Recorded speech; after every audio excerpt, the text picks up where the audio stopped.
गांव में हर साल बहुत ज्यादा ठंड पड़ती थी क्योंकि ये गांव चारों ओर बर्फ से घिरा हुआ था। जनवरी का महीना अभी शुरू ही हुआ था।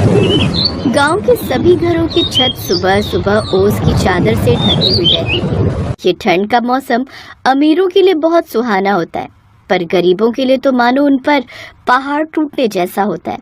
ये क्या अनपढ़ गवार, ये आटे वाले हाथ क्यों लगा दिए मेरे ऑफिस वाले बैग पर?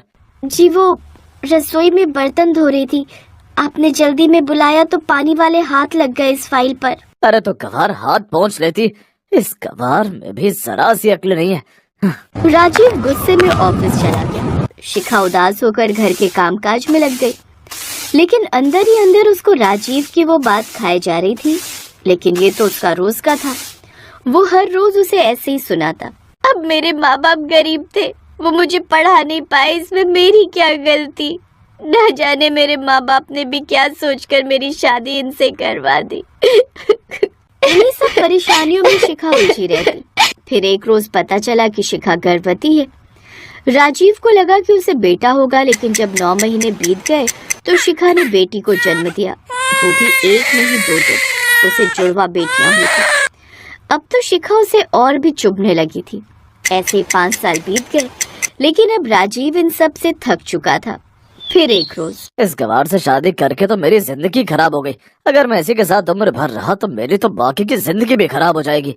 यही सब सोचते हुए उसने एक फैसला किया और सुधा के साथ उसकी दोनों बेटियों को बाहर निकाल दिया। बेचारी शिखा अपनी 5 साल की दोनों बच्चियों के साथ सड़क पर भटकने लगी और फिर वो रामनगर गांव पहुंची, जहां वो एक झोपड़ी डालकर अपनी बच्चियों के साथ रहने लगी और उनके पालन पोषण के लिए उसने उस गांव में पड़ने वाली बर्फीली ठंड में सूप बनाकर बेचना शुरू कर दिया, जिसके लिए उसने अपना मंगलसूत्र गिरवी रख दिया, जिसके बदले वो कुछ पैसे ले आई और उनसे एक पुराना ठेला और सूप बनाने का जरूरी सामान ले आई और उसे सूप बनाकर बेचने लगी। सूप पी लो, गर्मा गर्म सूप, इस ठंड को दूर भगाए, गर्मा गर्म सूप मजे दिलवाए, आइए आइए। कितने का सूप है?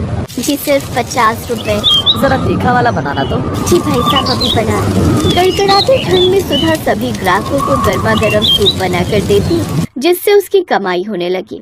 उसने अपनी दोनों बेटियों को पढ़ने के लिए स्कूल में डाल दिया, लेकिन अब ज्यादा ठंड पड़ने के कारण बच्चों के स्कूल की छुट्टियां पड़ गई। माँ सुबह सुबह काम पर चली जाती है और रात को घर आती है, हमें माँ के साथ वक्त बिताने को ही नहीं मिलता। तो कोई बात नहीं, हम दोनों माँ के पास चलते हैं उनके ठेले पर। कपकपाती ठंड में वो दोनों बहनें अपनी माँ के ठेले पर चली जाती हैं। अरे तुम दोनों यहाँ क्यों आ गई? कितनी बर्फीली हवाएं चल रही हैं यहाँ। माँ हमें आपके साथ रहना था, घर में आपकी बहुत याद आती है। लेकिन बच्चों यहाँ ठंड कितनी है, तुम्हें सर्दी लग गई तो? सर्दी तो हो ही रही है माँ, हमें भी गर्मा गर्म सूप पिलाओ ना। हाँ हाँ अभी देती हूँ, लेकिन तुम दोनों ये बोरी बिछाकर इस पर बैठ जाओ और ये लो मेरी शॉल ओढ़ लो। दोनों बच्चियां अपनी माँ के पास बोरी बिछाकर बैठ गईं और वहीं पर पढ़ाई करने लगी। अनपढ़ होने के कारण ठुकराए जाने पर अब सुधा को पढ़ाई की अहमियत समझ आ गई थी और वो नहीं चाहती थी कि जो उसके साथ हुआ वही आगे चलकर उसकी बच्चियों के साथ। मैं तो अनपढ़ रह गई, लेकिन अपनी बेटियों को खूब पढ़ाऊंगी, भले ही उसके लिए मुझे इस कड़कड़ाती ठंड में भी काम क्यों न करना पड़े। एक रोज ऐसी बर्फबारी हो रही थी। ओह, आज तो ठंड के मारे जान ही निकली जा रही है। आज तो काम पर जाने का मन ही नहीं कर रहा। तभी पड़ोस की कमला काकी वहाँ आती है। अगर आज तबीयत ठीक नहीं है तो रहने दे सुधा। काकी तुम? अरे काकी, अगर काम पर नहीं जाऊंगी तो अपनी दोनों बच्चियों का पढ़ाई का खर्च कैसे उठाऊंगी?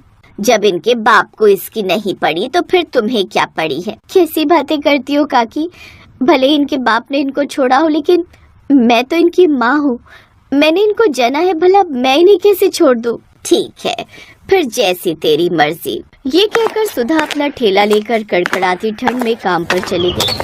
उस रोज भी उसकी तबीयत काफी खराब थी, लेकिन फिर भी अपनी बेटियों का पेट भरने की खातिर वो लगातार इतनी ठंड में भी रात को 8-8 बजे तक सूप बेचकर घर लौटी। लेकिन एक रोज घर लौटते वक्त वो बेहोश होकर चक्कर खाकर गिरने वाली थी कि तभी कमला काकी का बेटा मोहन वहाँ से गुजर रहा था। उसने सुधा को सहारा दिया और उसे उसके घर तक लेकर आया। माँ माँ को।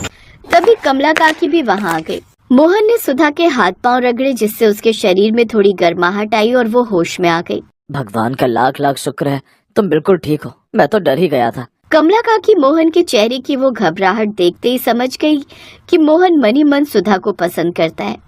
दरअसल शादी के कुछ दिन बाद ही मोहन की पत्नी गर्भवती हो गई, लेकिन डिलीवरी के दौरान कुछ कॉम्प्लिकेशन होने के कारण माँ और बच्चे दोनों की ही मौत हो गई थी।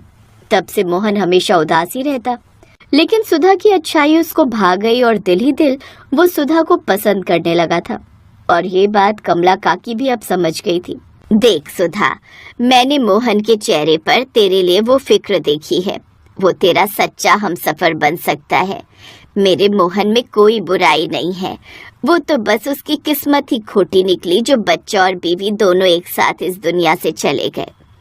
तुझे भी अब अपने आगे की जिंदगी के बारे में सोचना चाहिए। कब तक यूं अकेले सारी जिंदगी काटेगी, और फिर इन बच्चियों को भी बाप का प्यार मिल जाएगा। मोहन के साथ कितनी घुल मिल भी गई है। मैं बस ये चाहती हूँ कि तू खुश रहे। बाकी जो तुझे ठीक लगे वो कर। माँ, मोहन चाचा बहुत अच्छे हैं, कर लीजिए ना उनसे शादी। अब सुधा भी मोहन के बारे में सोचने लगी। मोहन जब भी फैक्ट्री से आता उसके ठेले पर जरूर आकर रुकता। बातों ही बातों में अब सुधा भी मोहन को पसंद करने लगी और फिर कुछ दिनों बाद उन दोनों ने शादी कर ली। दोनों बच्चियों को पिता का प्यार भी मिल गया और साथ में दादी का भी, कमला काकी के रूप में। जहां मोहन अपनी फैक्ट्री में ठीक ठाक कमाई कर लेता, वहीं सुधा भी अपने सूप के काम से बचत कर लेती और अब वो सब एक साथ खुशी खुशी अपना जीवन व्यतीत करने लगे। रजनी का पति राजेश एक फैक्ट्री में नौकरी करता था। घर में उनके अलावा उसकी सास और छोटी ननद थे। रजनी, मेरा रोटी का डिब्बा दे दो। मुझे आज फैक्ट्री जल्दी पहुंचना है। आज मालिक ने बड़ी नई मशीनें मंगवाई हैं, तो सबको जल्दी आने के लिए कहा है। राजेश बेटा, सुमन के लिए पंडित जी एक रिश्ता बता गए थे। मैं सोच रही हूँ बात कर लेते हैं। ठीक है माँ, इस सोमवार मेरी छुट्टी है। लड़के वालों को घर बुला लेंगे। क्यों रजनी, तुम बताओ। हाँ, ठीक रहेगा।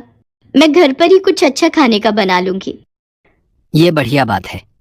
अच्छा, मैं चलता हूँ। राजेश और रजनी दोनों में आपसी समझ बहुत थी। इसी कारण वो दोनों अपने परिवार को भले ही कम रुपयों में पर अच्छे से चला रहे थे। सुमन को लड़के वाले देखने आ जाते हैं। उन्हें सुमन पसंद आ जाती है और 6 महीने बाद की तारीख सुमन की शादी की पक्की हो जाती है। रजनी, सुमन की शादी के लिए पैसे भी जोड़ने पड़ेंगे। हमारे पास 6 महीने का समय है। चिंता मत करो, सब हो जाएगा। मेरी शादी की सोने की चेन और चूड़ियां मैं सुमन को दे दूंगी। जेवर का काम हो जाएगा। बाकी तो अभी समय है, हम शादी के लिए जोड़ लेंगे। सुमन, तेरी रजनी भाभी सचमुच कितनी अच्छी है। हाँ माँ, मैं भी यही देख रही हूँ। वो हम सब के बारे में कितना सोचती हैं। सब कुछ ठीक चल रहा था, पर कहते हैं ना, खुशियां और परेशानियां दोनों बिना दस्तक दिए आती हैं। एक दिन फैक्ट्री में मशीन पर कपड़ा काटते हुए राजेश का हाथ उसमें आ जाता है। राजेश बुरी तरह जख्मी हो जाता है। देखो रजनी, मैंने राजेश के हाथ के लिए अपनी तरफ से जो भी पैसे देने थे वो दे दिए हैं। बाकी इसका इलाज तुम खुद करवाओ। गलती ये मजदूर खुद करते हैं और भरना हम मालिकों को पड़ता है। पर मालिक, डॉक्टर अभी 2 लाख रुपए और मांग रहे हैं। अरे कितना दूं? 1 लाख रुपए तो मैंने लगा दिए। अब मेरे बस की बात नहीं है। अपने आप करो जैसे मर्जी। फैक्ट्री का मालिक बहुत ही बेईमान निकला। उसने सारी गलती राजेश पर डाल दी। रजनी के पास अपने जेवर बेचने के अलावा कोई चारा नहीं था। उसने अपनी पाई पाई राजेश के इलाज में लगा दी। 1 महीने बाद राजेश को हॉस्पिटल से छुट्टी मिली और वो घर आया, पर अभी भी राजेश का हाथ ठीक नहीं था और घर में कोई कमाने वाला भी नहीं था। इसलिए पैसों की परेशानी शुरू हो गई। उधर सुमन की शादी के दिन भी नजदीक आ रहे थे। सब कैसे होगा, कुछ समझ नहीं आ रहा। सुमन की शादी को 4 महीने बाकी रह गए हैं।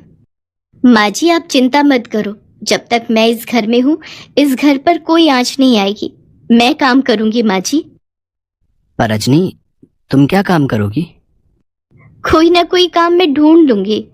कोशिश करने से सब काम हो जाते हैं। रजनी रोजाना ही काम की तलाश में घर से निकलती थी। एक दिन चलते चलते उसे प्यास लगी। उसने एक टमाटर सूप की दुकान देखी। रजनी ने वहां से पानी पिया। कुछ देर वो टमाटर सूप बनाने वाले को सूप बनाते हुए देखती रही। दुकानदार गर्म गर्म टमाटर सूप कटोरे में डालता, उसमें ब्रेड के टुकड़े डालता और क्रीम मिलाकर ग्राहकों को बेच रहा था। रजनी को ये काम बहुत ही आसान लगा। ग्राहकों की भीड़ भी सूप की दुकान पर लगी हुई थी। अगर मैं भी टमाटर सूप का ठेला अपने मोहल्ले के पास लगा लूं तो ये सूप बनाना तो बहुत ही आसान है। राजेश अभी कुछ समय और काम पर नहीं जा पाएंगे। मुझे कुछ तो करना ही होगा। आगे सुमन की शादी भी करनी है। सब बातें सोचती हुई रजनी घर आती है और राजेश से इस बारे में बात करती है। राजेश मान जाता है। रजनी के पास उसका मंगलसूत्र रखा था। पहले तो उसे देखकर रजनी की आंखों में आंसू आ जाते हैं, पर वो मजबूर थी। उसके पास पैसे नहीं थे, इसलिए वो एक सुनार को अपना मंगलसूत्र बेचकर 5,000 रुपए ले आती है। उन रुपयों से रजनी सूप बनाने के सारे बर्तन और सब्जियां खरीद लेती है। राजेश एक व्यक्ति को जानता था जो ठेले किराए पर देता था। अब रजनी को बस सूप बनाना शुरू करना था। रजनी सारी तैयारी के साथ भगवान को याद करके अपना टमाटर सूप का ठेला मोहल्ले में लगा लेती है। धीरे धीरे ग्राहक रजनी के ठेले पर टमाटर सूप पीने आने लगे। शुरू शुरू में उसकी कमाई थोड़ी होती थी, पर जैसे जैसे रजनी ने टमाटर सूप और स्वादिष्ट बनाना शुरू किया तो ग्राहक बढ़ने लगे। रजनी बहू, अगले महीने सुमन की शादी है। मैं सोच रही थी कि कुछ खरीदारी शुरू कर देते। माँ जी, आप चिंता मत करो। मैंने 5 लाख रुपए की एक कमेटी डाल दी थी। इस महीने मैं वो कमेटी उठा लूंगी। फिर हम आराम से सुमन के लिए जेवर और कपड़े खरीद सकते हैं। बाकी रोजाना की कमाई से भी कुछ न कुछ बचत हो ही जाएगी। रजनी, तुम जैसी बहू पाकर हम सचमुच बहुत धन्य हो गए। तुमने इतनी परेशानियों के बावजूद भी हिम्मत नहीं हारी, बल्कि टमाटर सूप का काम शुरू किया। माँ जी, ये तो आपका और भगवान का आशीर्वाद है जो मेरा काम इतना चल पड़ा। अब आप चिंता मत करो, हम बहुत धूमधाम से सुमन की शादी करेंगे।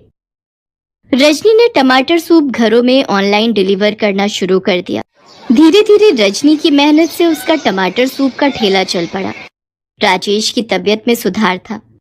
वो भी रजनी की मदद करता था और फिर दोनों ने मिलकर अपना सूप का काम और बढ़ा लिया और पैसे जोड़कर सुमन की शादी भी धूमधाम से कर दी।